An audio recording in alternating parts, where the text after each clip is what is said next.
తుప్పరి కర్ణాటక. అది కాశీబుగ్గ లక్ష్మీ గణపతి కాలనీ. నేను నిన్న సాయంత్రం 7 గంటల దాకా ఇంటి దగ్గర ఉన్నాను. మళ్ళీ చెల్లెవాళ్ళ ఇంటికి పోయినా నైటు. అక్కడే పడుకొని మళ్ళీ మార్కెట్ చూసుకొని పొద్దున 8:30 వరకు ఇంటికి వచ్చేటరకు ఆ సీసీ కెమెరాలు వైర్లు కట్ చేసి ఉన్నాయి. ఆ డోరు తాళం పలుకొట్టి ఉన్నది. పలుకొట్టి బీరువా కూడా పలుకొట్టి అందులో 3,50,000 చిల్లర డబ్బులు ఉంటే అవి తీసేసుకున్నారు. అవి చెల్లా చెదరంతా సామాన్ అంతా చెల్లా చెదరు చేసిండ్రు. అది ఎవరు చేసింది అన్నది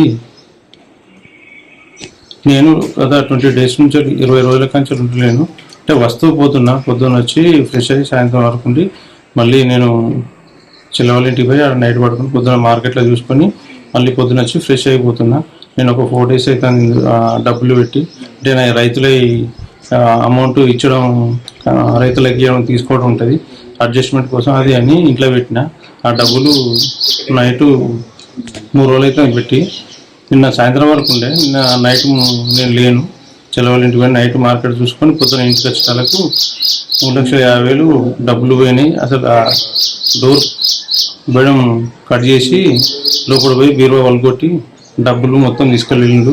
ఆ సామాన్ మొత్తం చెల్లా చెదిరేసిండు. బట్టలు కూడా అన్ని చెల్లా చెదురుగా చేసిండు. మీకు ఎవరి మీద ఆయన అనుమానం ఉన్నదా?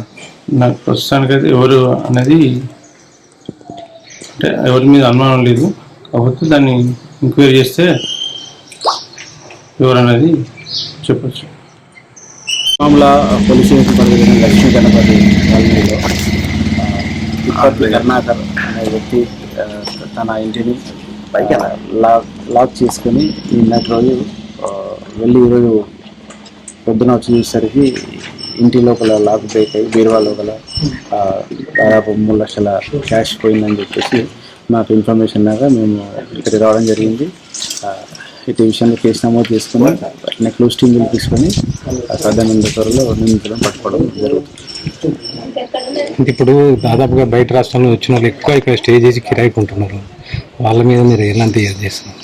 వెరిఫై చేస్తాం. అంటే బయట వాళ్ళ ఇన్వాల్వ్మెంట్ ఉందా లేకపోతే లోకల్ ఉన్న నేరస్తుల ఇన్వాల్వ్మెంట్ ఉందా అనేది మేము సాక్ష్యాధారాలు సేకరించిన తర్వాత దానిపై తదుపరి చర్య తీసుకోవడం జరుగుతుంది.